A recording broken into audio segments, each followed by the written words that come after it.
safiirka Maraykanka oo fadhiya wadanka Kenya ayaa sheegay in kaalin ay ka qaadan doonaan xalinta muranka badda ee Kenya iyo Soomaaliya ka dhex taagan.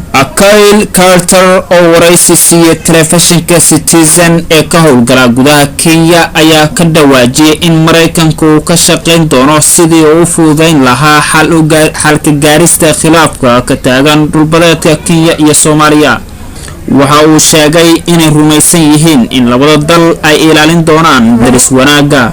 safiirka oo wax laga weydiiyay aragtidiisa Maraykanka ee ku aadan muranka badda waxa uu sheegay in wada hadal lagu dhameeyo muranka badda isla markaasna ay tahay tallaabada ugu wanaagsan ee lagu soo afjari karo arrintaasi.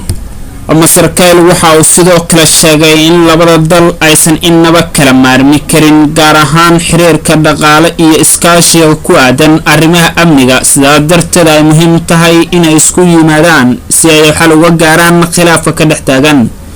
Maraykanka waxa uu ka shaqeyn doonaa sidii uu fududeyn lahaa xalka gaarista muranka, waxaana la rumaysan yahay in Kenya iyo Soomaaliya ay dhowri doonaan daris wanaaga, ayuu yiri safiirka Maraykanka oo fadhiya dalka Kenya.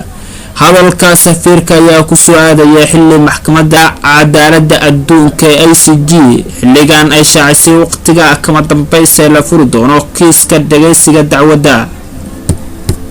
maxkamaddu waxay sheegtay in dacwadda labada dhinac ay dhageysan doonto laga bilaabo 9 ilaa 13 bisha September.